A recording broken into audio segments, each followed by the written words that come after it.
आज हम बात करेंगे सीबीएसई क्लास 12th की इंग्लिश कोर नाम के सब्जेक्ट की फ्लेमिंगो नाम की बुक की।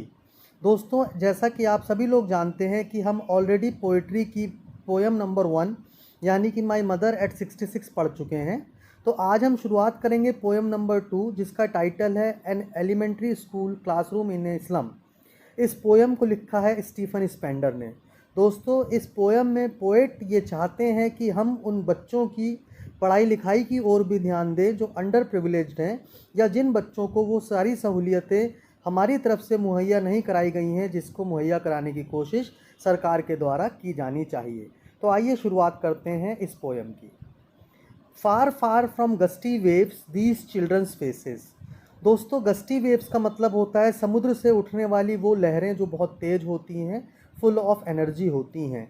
दोस्तों, इस लाइन से पोएट हमको ये समझाना चाहते हैं कि इन बच्चों के चेहरों पे वो ऊर्जा नहीं है जो ऊर्जा हमें समुद्र की लहरों से उठती हुई महसूस होती है। इसका मतलब ये बच्चे समुद्र की लहरों से उठने वाली ऊर्जा से पूरी तरह अनजान हैं, उनसे कई कोस दूर हैं। दोस्तों, इस पहली लाइन में फार फार फ्रॉम, ये एफ हमारे सामने एलिट्रेशन का एक एग्जाम्पल है और हमें इसको बहुत ध्यान से पढ़ लेना है ताकि आने वाले बोर्ड एग्ज़ाम्स में हमारे मार्क्स कहीं भी किसी भी टॉपिक के लिए ना कटें। Like rootless weeds the hair torn round their pallor. दोस्तों, सबसे पहले हम बात करते हैं वीड्स की। वीड्स होते हैं दोस्तों अनवांटेड प्लांट्स, यानी कि वो प्लांट्स जो इधर उधर कहीं भी बिना किसी के उगाए उग जाते हैं। पेल्लौर का मतलब होता है दोस्तों पेल फेसेस, और लाइक रूटलेस वीड्स एक एग्जाम्पल हो गया सिमिली का। तो यहाँ पर दोस्तों पोएट हमसे ये कहना चाहते हैं कि इन बच्चों के चेहरों पर इनके बाल इतने बेतरतीब काट दिए गए हैं कि वो किसी रूटलेस वीड्स की तरह नज़र आते हैं। यानी कि पहले तो इनके चेहरों पर किसी भी तरह की कोई ऊर्जा पोएट को दिखाई नहीं देती है। उसके अलावा जो उनकी अपीयरेंस है वो भी बहुत अच्छी नहीं है। उनके बाल इतने आड़े तिरछे काटे गए हैं कि वो उनकी तुलना रूटलेस वीड्स के साथ करता है। The tall girl with her weighed down head, the paper seeming boy with rat's eyes. दोस्तों, जैसा कि आपको पता है इस पोयम का टाइटल ही an elementary school classroom in a slum है। इसका मतलब होता है किसी स्लम यानी झुग्गी झोपड़ी वाले एरिया में खुला हुआ एक प्राइमरी स्कूल यानी कि प्रारंभिक शिक्षा पाने वाला विद्यालय, और उस विद्यालय की एक कक्षा के सीन के बारे में पोएट हमसे कुछ डिस्कशन करना चाह रहे हैं। जैसा कि आप देख सकते हैं कि अभी तक उन्होंने क्लास का एक नॉर्मल आपको जो व्यू है वो बता दिया कि वहाँ बैठे बच्चों के चेहरे पर ऊर्जा दूर दूर तक दिखाई नहीं देती है, उनकी जो अपीयरेंस है वो भी बहुत डल है, उनके बाल इतने बेतरतीब तरीके से काटे गए हैं कि इनकी तुलना वो एक रूटलेस वीड से करता है। तो अब इंडिविजुअली वो कुछ बच्चों की बात आपसे करना चाहता है। वो बताना चाहता है कि उस क्लास में एक टॉल गर्ल यानी कि लंबी लड़की बैठी हुई है, हर वेट डाउन हेड, जिसका सर घर की जिम्मेदारियों का बोझ उठाते उठाते नीचे की ओर झुक गया है। इसका मतलब पोएट कहीं ना कहीं हमको ये इंडिकेट करना चाहता है कि गरीब बच्चों के सिर पर अपने घर के कामकाज करने की इतनी जिम्मेदारी होती है कि उन्हीं बच्चों में से एक उस लंबी लड़की की अगर हम बात करें तो इन जिम्मेदारियों के कारण उसका सर भी नीचे की ओर झुका हुआ है। क्लास में एक पेपर सीमिंग बॉय। दोस्तों, पेपर सीमिंग बॉय यानी कि कागज़ के समान दिखने वाला पतला सा लड़का, यहाँ पर लड़के की तुलना कागज़ से की गई है, यानी कि यहाँ पर पोएट मेटाफर की बात कर रहा है। जिस तरह अभी तक हमने एलिट्रेशन के बारे में जाना, सिमिली का एग्जाम्पल जाना, अब हमारा मेटाफर के बारे में जानना ज़रूरी है। दोस्तों, मेटाफर वो फिगर ऑफ स्पीच होती है जिसमें हम बिना लाइक और एस की मदद से किसी चीज़ का कंपैरिजन किसी दूसरी चीज़ से करते हैं। तो यहाँ पर उस लड़के का कंपैरिजन कागज़ से किया गया है, उसकी आँखों का कंपैरिजन चूहे की आँखों से किया गया है, यानी कि उस बच्चे की आँखें छोटी छोटी बाहर को निकली हुई हैं जैसे कि किसी चूहे की आँखें होती हैं। दोस्तों, इन बच्चों के बारे में पोएट इस तरह की बातें इसलिए कर रहा है क्योंकि हम जानते हैं कि ये बच्चे अंडर प्रिविलेज्ड होते हैं, माल नरिश्ड होते हैं, यानी कि इन बच्चों को वो सारी सहूलियतें नहीं मिल पाती हैं जो समाज के बाकी अच्छे वर्ग के, उच्च वर्ग के बच्चों को मिलती हैं। ये वो बच्चे होते हैं दोस्तों जो घर की जिम्मेदारियों से बंधे होते हैं और कहीं ना कहीं अपने आप को इन रिस्पॉन्सिबिलिटीज से घिरा हुआ पाते हैं। तो यहाँ पर पोएट कोशिश कर रहा है हमें उस सीन तक ले जाने की, उस दृश्य तक ले जाने की जहाँ हम इन बच्चों के बारे में कुछ सोच सकें। द स्टंटेड, दोस्तों यहाँ पर स्टंटेड का मतलब माल नरिश्ड से है, वैसे स्टंट का मतलब छोटा भी होता है, या हम इसे किसी और परिवेश में अगर देखें तो यहाँ पर उस बच्चे की बात की गई है जो कुपोषण के कारण बहुत कमज़ोर रह गया है। Unlucky air of twisted bones, दोस्तों अनलकी मतलब दुर्भाग्यशाली, एयर मीन्स HEIR, इसको हेयर ना पढ़ करके आप एयर पढ़े, इसका मतलब होता है दोस्तों वारिस। ट्विस्टेड मतलब मुड़ी हुई, बोन मतलब हड्डियाँ। पोएट यहाँ पर बताना चाहते हैं कि क्लास में एक बच्चा और बैठा हुआ है जो कुपोषण का शिकार है और अपने माता पिता से मिली हुई टेढ़ी मेढ़ी हड्डियों का वारिस है, यानी कि उसको अपने माता पिता से सिर्फ पतली पतली मुड़ी हुई हड्डियाँ मिली हैं। रिसाइटिंग ए फादर्स नाल disease his lesson from his desk, दोस्तों ये बच्चा अपने पिता के एक रोग यानी कि नाल डिजीज़, नाल डिजीज़ मतलब गले की गांठ, उसके पिता को गले की गांठ का एक रोग है। ये रोग उस बच्चे को भी हेरिडिटी में मिला है, यानी कि यह वो रोग है जो उसके पिता को भी है और उसके पिता को होने के कारण अब उसको भी हो गया है। तो ये एक ऐसा बच्चा है बच्चों जो अपनी डेस्क पर बैठा हुआ है और अपने पिता का जो डिजीज़ उसको मिला है, यानी कि गले की गांठ का जो डिजीज़ उसको मिला है, उसको लेकर के पढ़ाई अपनी जारी रख रहा है, अपने चैप्टर को पढ़ रहा है। पोएट कहते हैं मुझे उस बच्चे को देखकर ऐसा महसूस होता है जैसे वो बच्चा अपना लेसन ना पढ़ करके अपनी बीमारी के बारे में हमें बता रहा हो। At back of the dim class one unnoted sweet and young, और उसी क्लास के पीछे एक और अननोटेड जिसकी तरफ किसी का ध्यान नहीं है, बहुत स्वीट और यंग बच्चा बैठा हुआ है। उसकी आंखों में एक सपना है। सपना किस चीज़ का है दोस्तों? ऑफ स्क्विरल्स गेम, यानी कि गिलहरियों के खेल का, in tree room other than this. और उसकी आंखों में गिलहरियों के खेल का जो सपना है वो किसी पेड़ के किसी कक्ष में वो खेलना चाहता है, इस कमरे से कहीं दूर वो जाना चाहता है।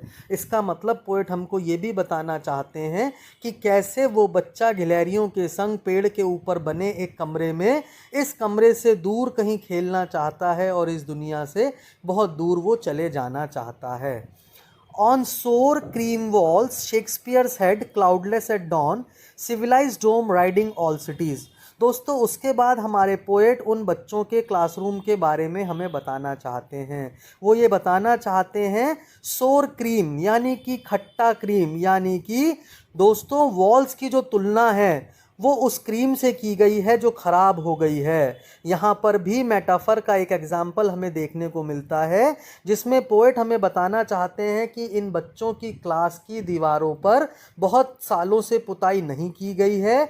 उन दीवारों का रंग बिल्कुल उस क्रीम की तरह हो गया है जो खट्टी हो गई हो या ख़राब हो गई हो, और उन दीवारों के पास से स्मेल भी उसी क्रीम की तरह की आती है। Shakespeare's head cloudless at dawn, civilized home riding all cities. दोस्तों वो ये बताना चाहता है कि इन दीवारों पर कुछ शेक्सपियर के सिर, यानी कि एक ऐसा पिक्चर वहाँ पर लगा हुआ है जिसमें शेक्सपियर का सिर बना हुआ है। एक ऐसे शहर की पिक्चर वहाँ पर लगी हुई है जहाँ पर हर तरफ बिल्डिंग ही बिल्डिंग नज़र आ रही हैं।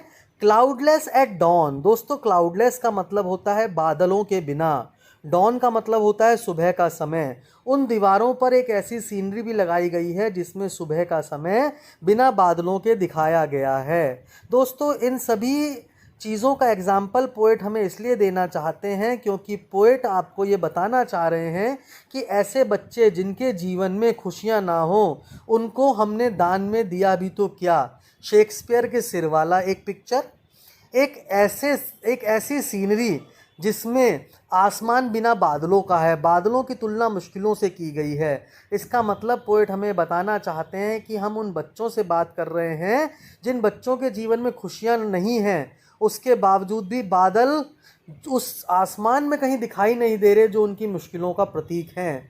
उसके बाद एक ऐसी बिल्डिंगों से भरा हुआ शहर उनको दिखाया गया है दोस्तों, जबकि उनका जो शहर है वो झुग्गियों से भरा हुआ है, वहाँ पर किसी भी तरह की कोई बिल्डिंग नहीं है। बेल्ड फ्लोवरी टायरोलीज वैली, वहाँ पर एक पिक्चर और दी गई है, वो है टायरोलीज वैली की।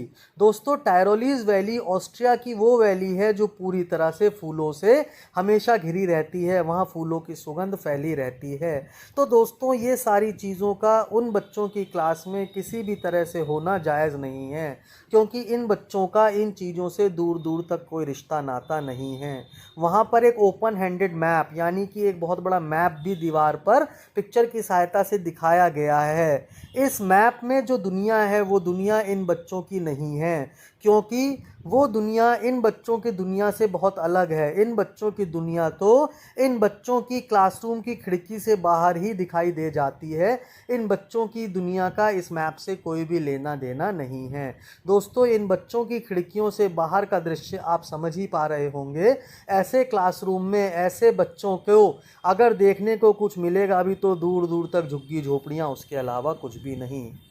Where all their future is painted with a fog. दोस्तों पोएट आपको ये भी कहना चाहते हैं कि इन बच्चों की खिड़की से जब आप इनकी दुनिया को देखोगे तो वो दुनिया झुग्गी झोपड़ियों से भरी हुई है, और ऐसा महसूस होता है जैसे उस दुनिया के ऊपर किसी ने फॉग से पेंट कर दिया हो। ऐसा इसलिए कहा गया है दोस्तों क्योंकि इन झुग्गी झोपड़ियों में सूरज की रोशनी पहुंचना पॉसिबल नहीं है।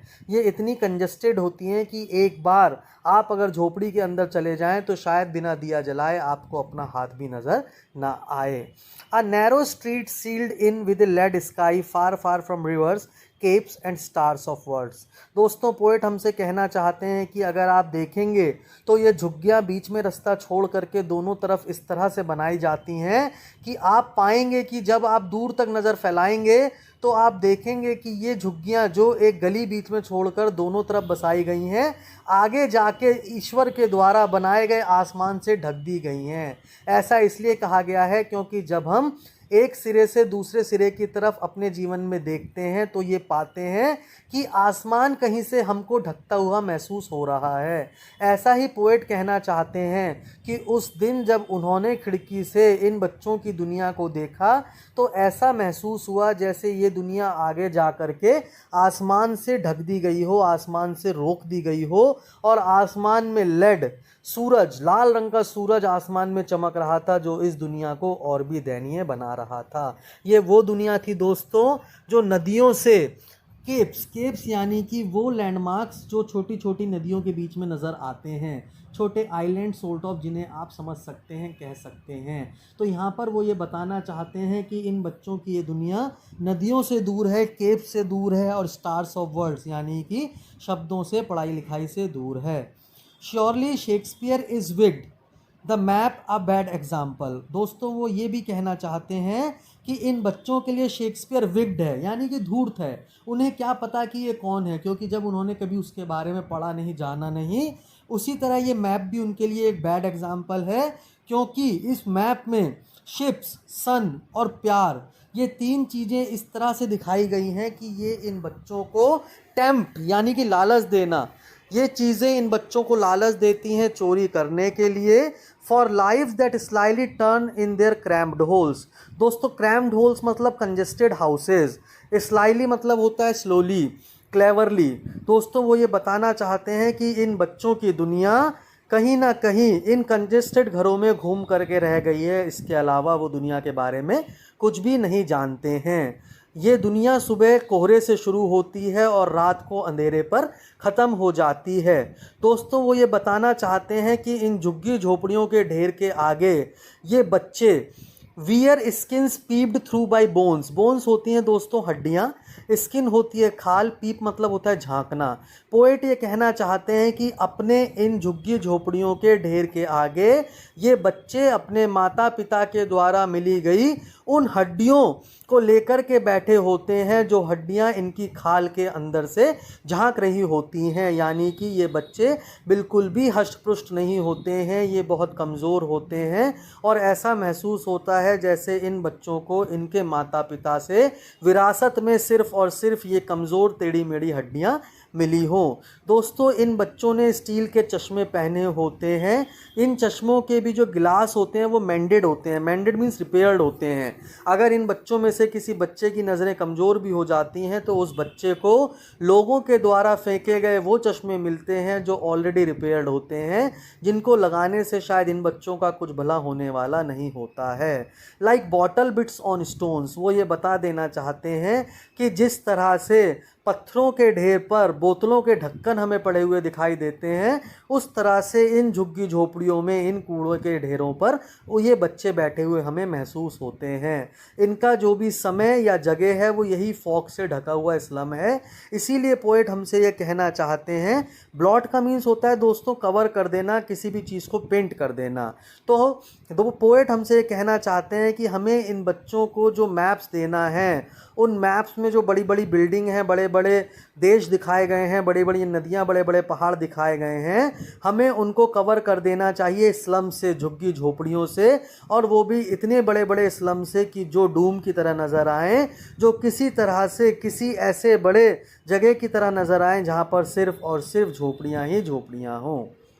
Unless governor, inspector, visitor, this map becomes their window and these windows that shut upon their lives like catacombs। दोस्तों, पोएट आपसे ये भी कहना चाहते हैं कि जब तक दुनिया के ज़िम्मेदार लोग, चाहे वो गवर्नर हो, इंस्पेक्टर यहाँ हो या कोई बड़े बड़े विजिटर हो, जब तक इन बड़े बड़े मैप्स को इन बच्चों की विंडो नहीं बना देते, और ये जो विंडो जो यहाँ पर दिखाई गई हैं, जिनमें से इन बच्चों को अपनी दुनिया नज़र आती है, ये दुनिया बिल्कुल कैटाकॉम्स की तरह है। दोस्तों, पहले ज़माने में कैटाकॉम्स उन जगहों को कहा जाता था जिन जगहों पर जगह की कमी के कारण मुर्दों को दफनाने के लिए लिटाने का नहीं, खड़े करने का रिवाज होता था। इस तरह की रहने की जगह इन बच्चों की पोएट को नज़र आती है।